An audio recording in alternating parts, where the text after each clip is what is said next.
आज हमारी ज्ञान यात्रा वहीं से आगे बढ़ती है जहां यीशु मत्ती अध्याय 5 में पहाड़ी उपदेश के रूप में प्रसिद्ध उपदेश देना जारी रखते हैं। अब हम पद 13 पर पहुंच गए हैं। तुम पृथ्वी के नमक हो, पर यदि नमक का स्वाद चला जाए तो वह फिर कैसे नमकीन किया जाएगा? वह फिर किसी काम का नहीं, केवल बाहर फेंक दिया जाता है और लोगों के पैरों तले रौंदा जाता है।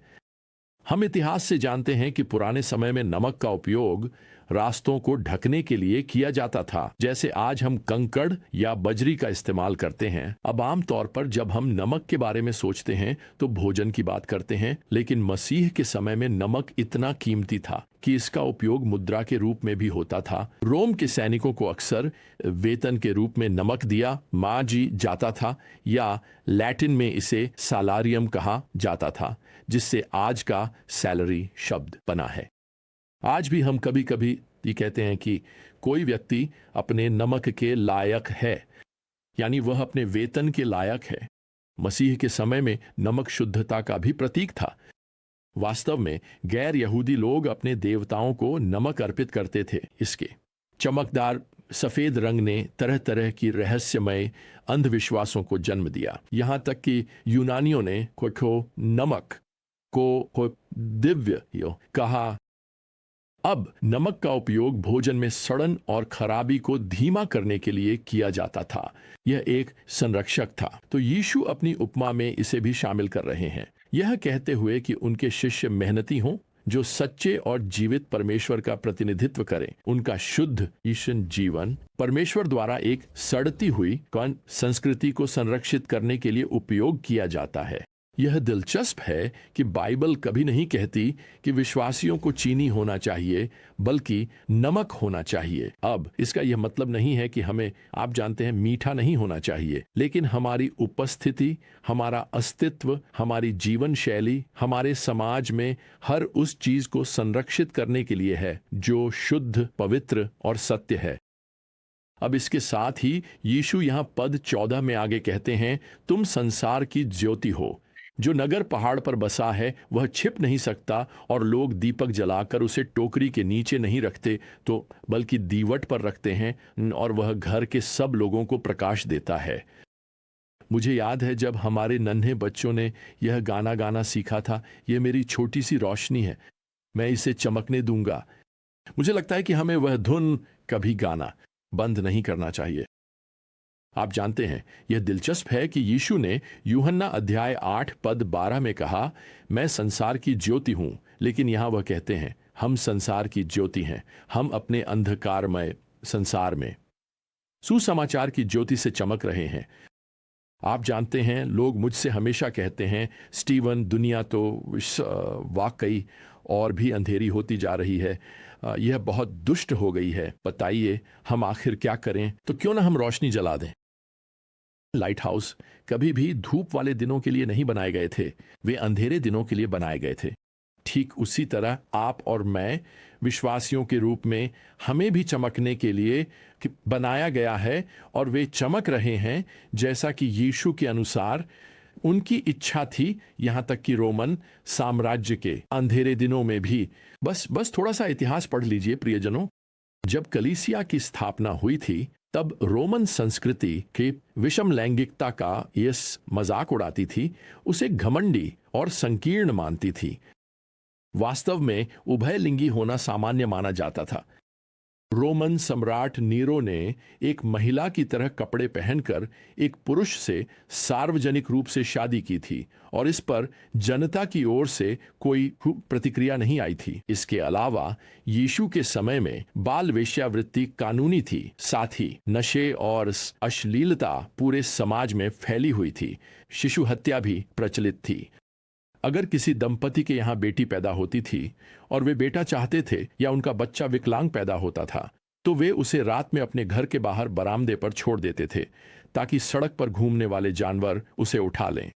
सेनेका, जो नीरो के दरबार के सलाहकारों में से एक थे, ने एक पत्र में लिखा, हम पागल कुत्ते का गला घोंट देते हैं, और जो बच्चे कमजोर या विकृत पैदा होते हैं उन्हें हम डुबो देते हैं।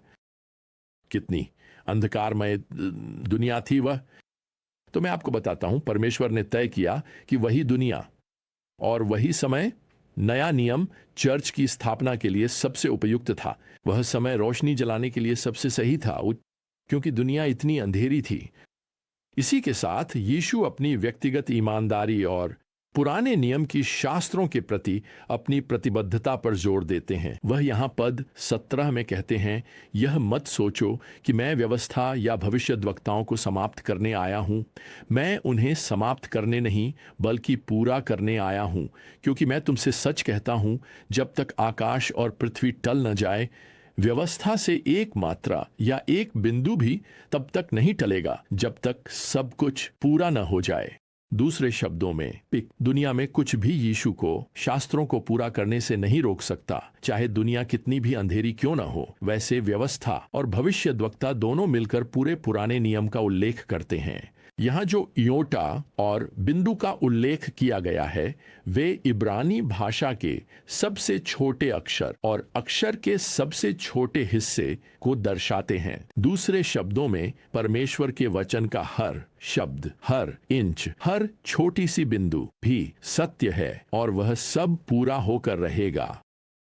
अब इसी के साथ यीशु यहाँ पद में एक काफी चौंकाने वाला कथन करते हैं। 20, मैं तुमसे कहता हूं, जब तक तुम्हारी धार्मिकता शास्त्रियों और फरीसियों से अधिक न हो, तुम कभी स्वर्ग के राज्य में प्रवेश नहीं करोगे। क्या?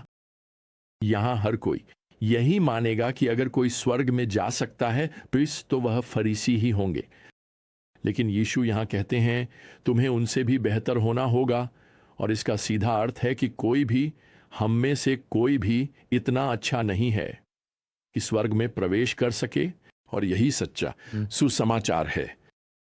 पौलुस इसे रोमियो 3:10 में इस तरह कहता है, कोई भी धर्मी नहीं है, एक भी नहीं। और यह फरीसियों के लिए भी सच है। देखिए, प्रभु यहाँ दिल की बात करने वाले हैं। वह उस धार्मिक दिखावे से आगे बढ़ जाते हैं।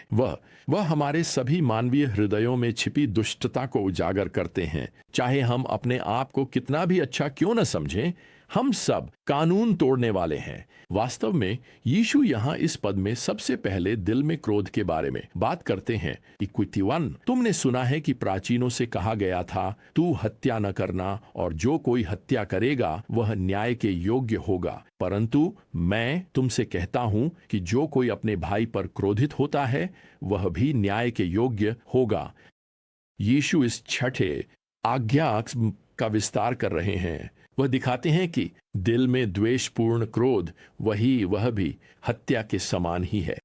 इसलिए वह केवल हत्या के कार्य की ही नहीं बल्कि घृणा के भाव की भी निंदा करते हैं। बिल्कुल यही तो हत्या की नींव है। यीशु आगे लोगों को मेल मिलाप करने के लिए प्रेरित करते हैं। अपने भीतर क्रोध को इतना मत सुलगने दो कि वह उबल पड़े। वह यहाँ पद 24 में कहते हैं, अपना उपहार वेदी के सामने छोड़ दे और जा, पहले अपने भाई से मेल कर, फिर आकर अपना उपहार चढ़ा। सुनिए प्रियजनों, प्रभु मेल मिलाप को पूजा सेवा में भाग लेने से भी अधिक महत्व दे रहे हैं। साफ तौर पर किसी से मेल करना भी एक प्रकार की उपासना है ना? और यह परमेश्वर की महिमा बढ़ाता है।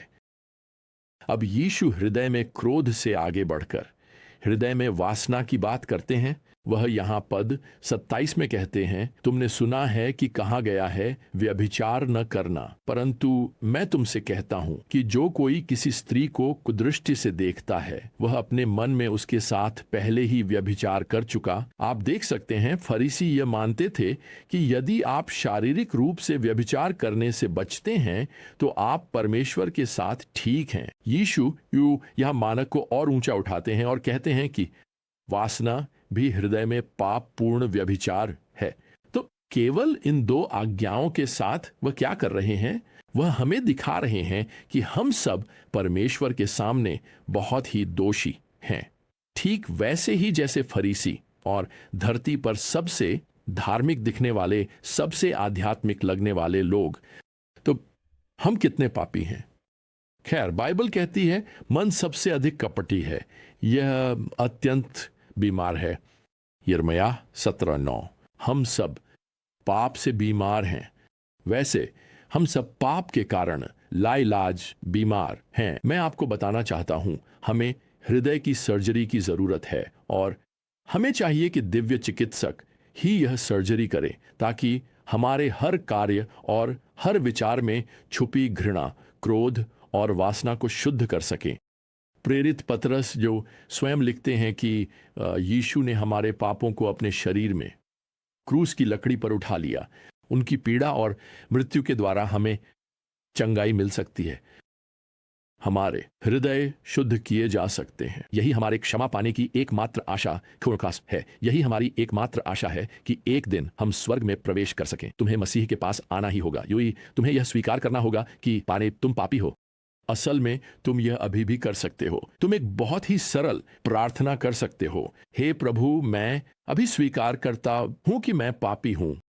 मैं घृणा, क्रोध, वासना, स्वार्थ और अन्य बहुत से पापों का दोषी हूं। लेकिन बाइबल मुझे बताती है कि हे प्रभु यीशु, आपने मेरे सारे पापों का दंड क्रूस पर चुका दिया। मैं आपसे अभी क्षमा मांग रहा हूं। मैं केवल आप पर ही भरोसा करने जा रहा हूं। मुझे एहसास है कि मैं स्वर्ग नहीं जा सकता क्योंकि मैं उसका हकदार हूं, बल्कि इसलिए जा सकता हूं क्योंकि आपने उसकी कीमत चुकाई है। और मैं चाहता हूं कि हे प्रभु यीशु, आप मुझे अभी बचा लें। अगर आपने अभी अभी विश्वास के साथ ऐसी प्रार्थना की है तो मैं चाहता हूं कि आप जान लें कि उन्होंने आपको अभी बचा लिया है। बाइबल कहती है, जो कोई प्रभु का नाम पुकारेगा वह उद्धार पाएगा। खैर, आज के लिए समय समाप्त हुआ। जब तक हम फिर न मिलें, प्रभु यीशु मसीह की अनुग्रह, परमेश्वर का प्रेम और पवित्र आत्मा की संगति आप सभी के साथ रहे। आमीन।